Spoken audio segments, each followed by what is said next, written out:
El budismo es un tesoro que viajó de la India al Tíbet. El Tíbet lo preservó, pero ¿qué diferencia al budismo de otras escuelas espirituales? Bueno, las enseñanzas de Buda Sakyamuni pueden dividirse en dos categorías: visión y conducta.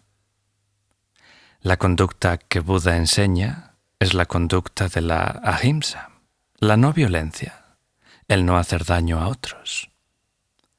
La práctica de no hacer daño tiene dos aspectos.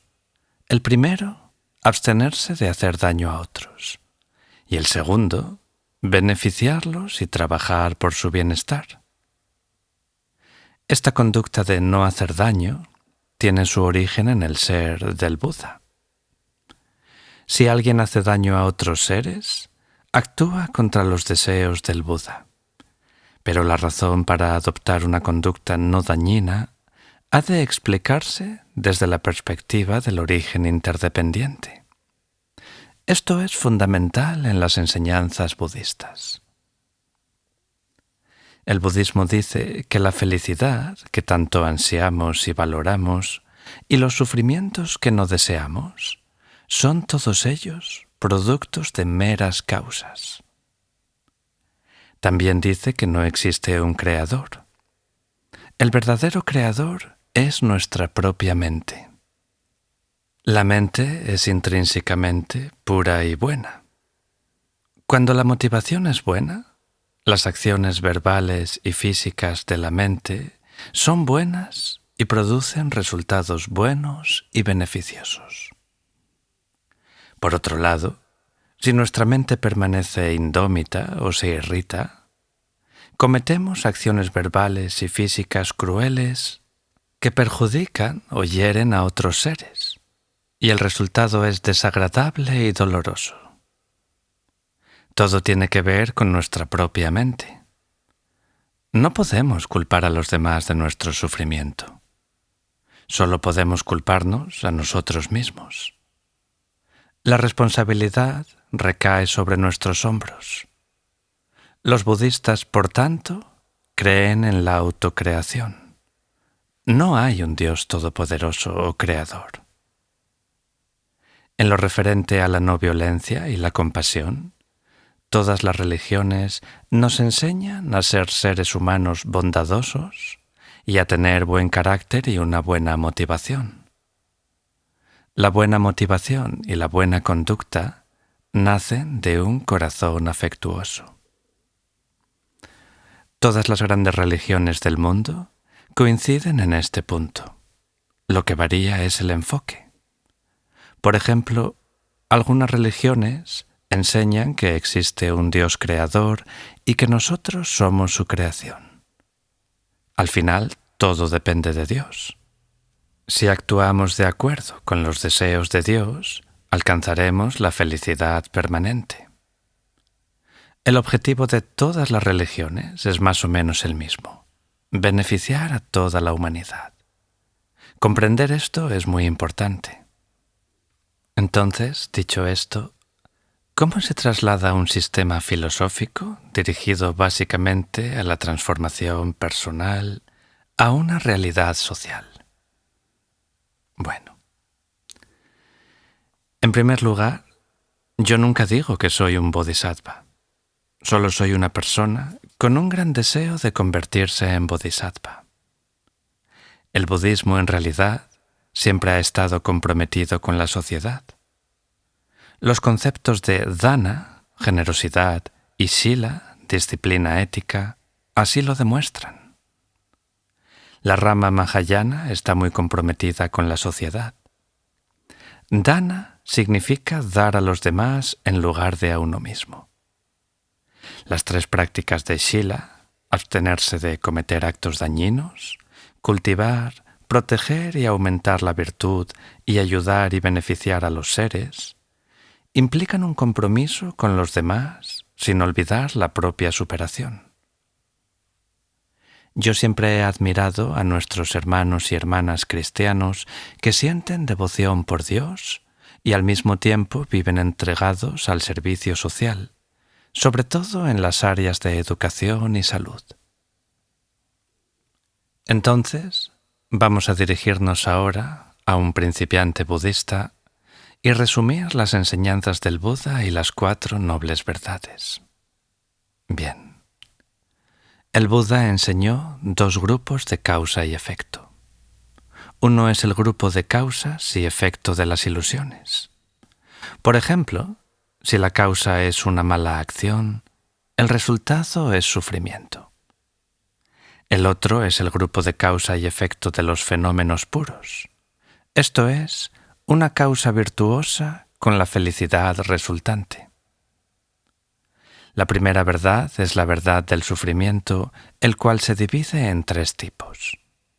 Primero, el sufrimiento corporal que experimentan los seres humanos y los animales. Segundo, el sufrimiento del cambio. Por ejemplo, el sufrimiento del hambre y la sed. Comemos y bebemos para dejar de sufrir hambre y sed. Pero si seguimos comiendo y bebiendo, eso puede generar otros sufrimientos. Esta clase de sufrimiento se experimenta claramente en los llamados países desarrollados. Cuando las personas adquieren algo nuevo, una cámara de fotos, un televisor, un coche, un móvil, están felices. Pero al poco tiempo, la felicidad decae y el nuevo artículo, además, empieza a dar problemas. Lo tiran y quieren otro.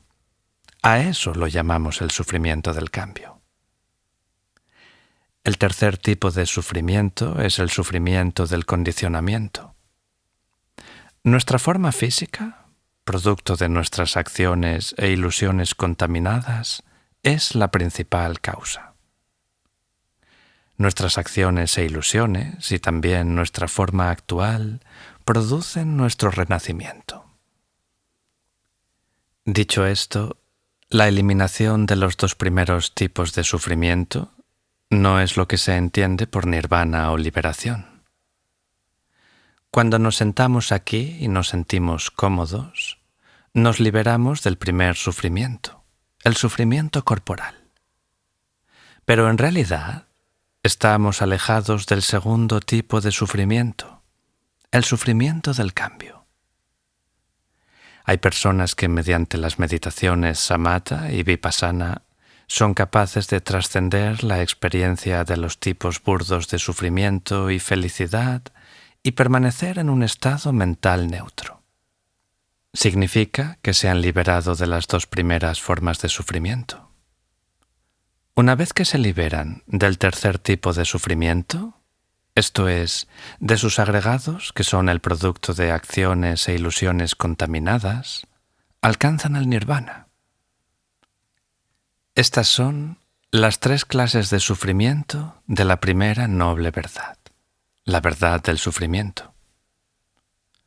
Para liberarnos del sufrimiento, primero debemos eliminar las causas del mismo.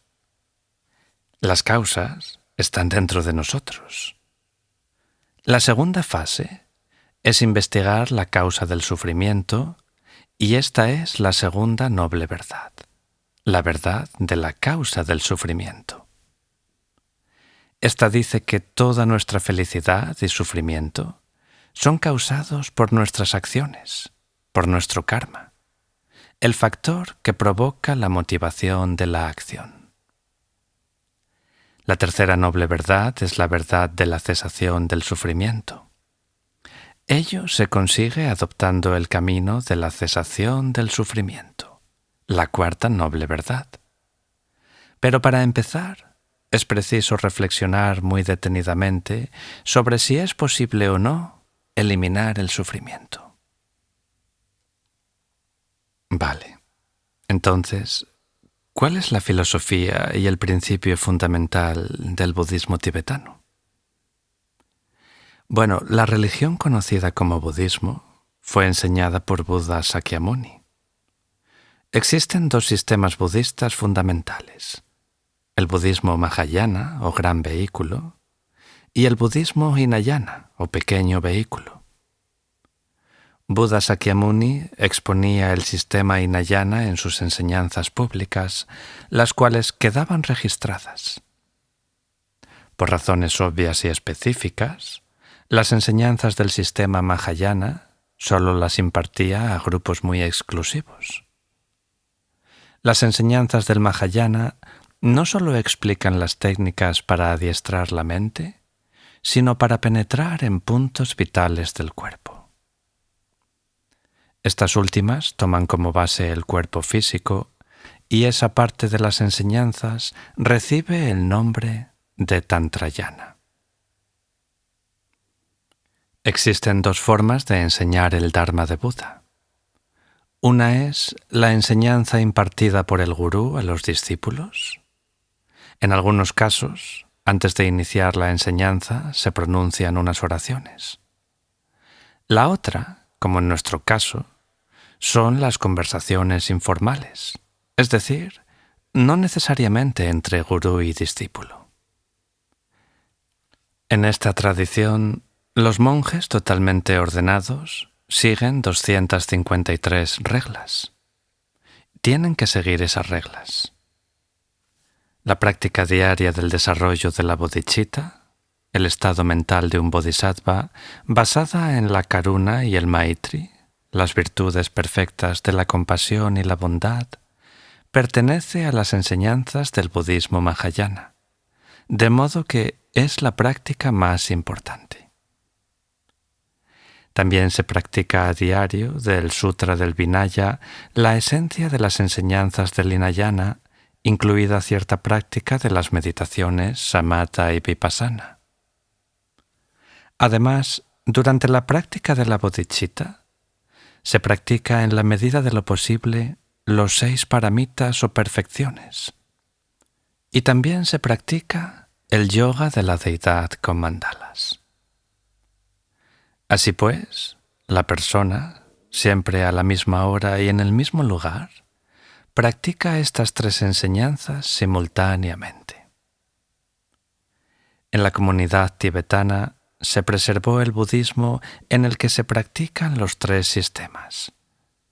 Por tanto, la práctica de la esencia de estos 3 sistemas por una misma persona es una característica exclusiva del budismo tibetano. Entonces, ¿cómo resumiríamos la diferencia fundamental entre las 2 escuelas principales, o mejor dicho, vehículos del budismo, Mahayana e Hinayana? Bueno, según la tradición de la escuela Vaibhasika, una escuela hinayana, nuestro bondadoso maestro Buda Sakyamuni fue al principio una persona corriente. Comprometido con la práctica del camino, cultivó la actitud altruista de la bodhicitta y con el tiempo alcanzó la iluminación. Si el sistema Mahayana aceptara que Buda Sakyamuni fue un ser humano corriente antes de alcanzar la iluminación durante esa vida, surgirían contradicciones. En los escritos del sistema Hinayana se mencionan algunas diferencias entre el maestro Buda y los Sravakas y Pratyeka Budas o aspirantes religiosos relativas al abandono de ilusiones, compresiones y cesaciones. Aunque hablan de diferencias en los abandonos, comprensiones y cesaciones, solo explican un tipo de práctica por la cual alcanzaban el consiguiente estado de iluminación. Entonces, es difícil sostener que con una causa se pueden obtener 2 resultados. Aunque es posible decir que pueden darse diferencias según el tiempo invertido en la práctica del camino, eso no explica las grandes diferencias entre las comprensiones del Buda y las de los arhats, o sea, los que han percibido la verdadera naturaleza de la existencia, han alcanzado el nirvana y no renacerán.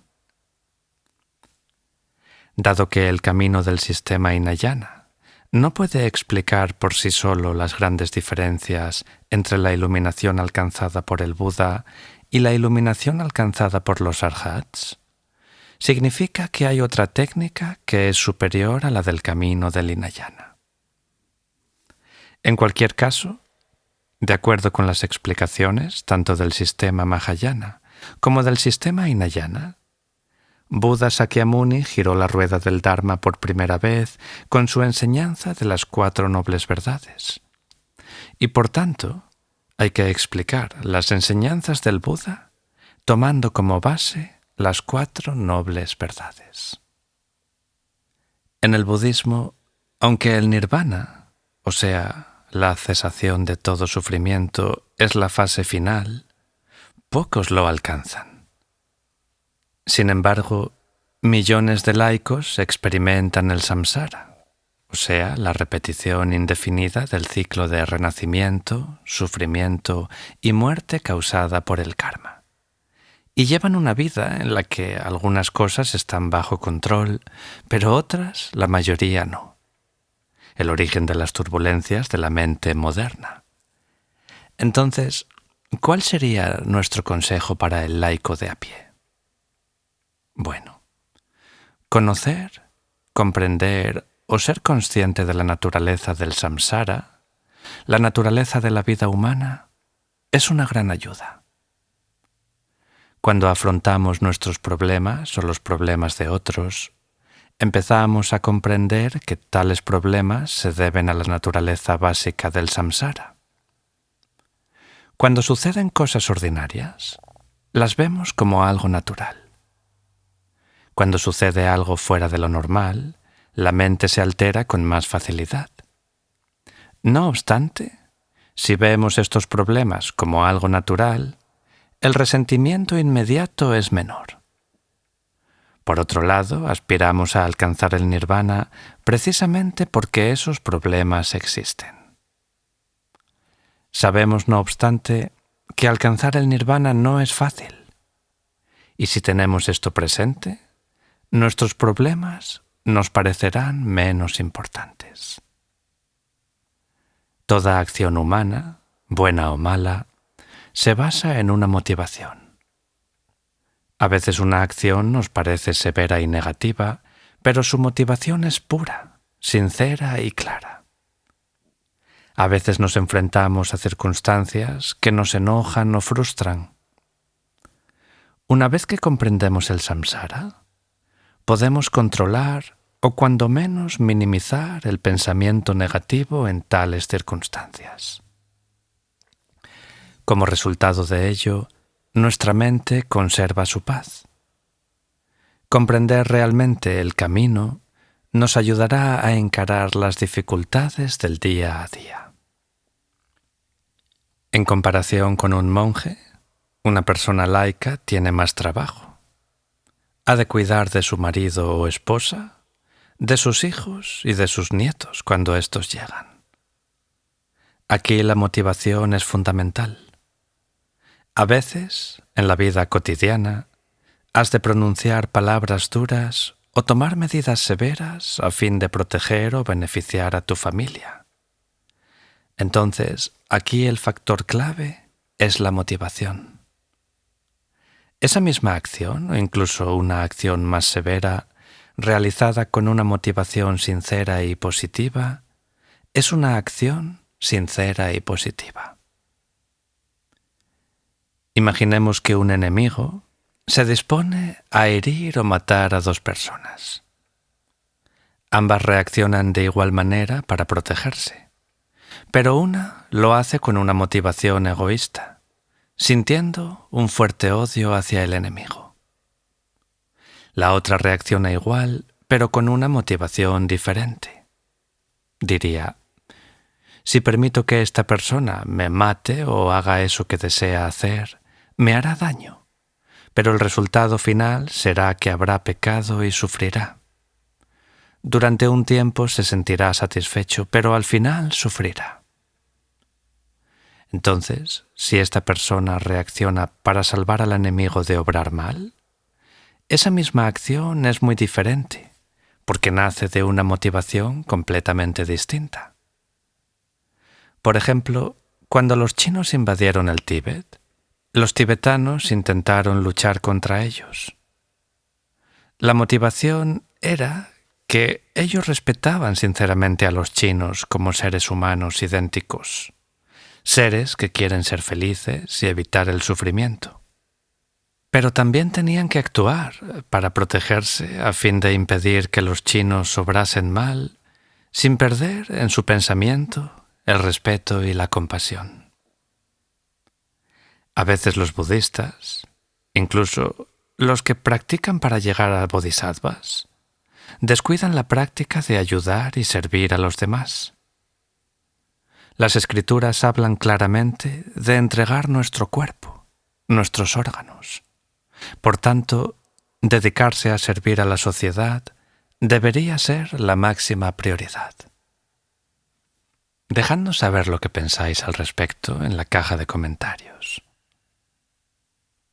Entonces, para ir concluyendo, vamos a brindaros un método práctico para afrontar algo que nos afecta a todos por igual: las circunstancias desfavorables. Bueno, cuando te enfrentes a circunstancias desfavorables, ante todo mantén la calma. No sirve de nada angustiarse o ponerse nervioso o nerviosa. Comprender la teoría del karma y que toda la existencia mundana tiene como naturaleza el sufrimiento te ayudará a mantener la calma. Aunque actuemos con el mejor de los criterios, puede que tropecemos con problemas. Lo más importante es mantener la calma, porque solo entonces podremos investigar sin emoción ni angustia. Juzga con calma y luego toma una decisión. Si resulta que la decisión no es acertada, no lo lamentes. Esa actitud te ayudará porque no somos clarividentes. Si te gusta lo que escuchas, considera suscribirte a este canal y darle a me gusta para ayudarnos a seguir creando contenido. También os queremos recordar que existen varias formas de apoyar al canal, ya sea a través de nuestro Patreon, Perlas de Sabiduría Milenaria, en el que disfrutarás de contenido exclusivo, a través de una aportación puntual mediante la plataforma Invítame a un café, y en los botones de gracias y miembros del canal que encontraréis debajo de cada vídeo. Podréis encontrar los enlaces directos en la descripción y en los comentarios fijados.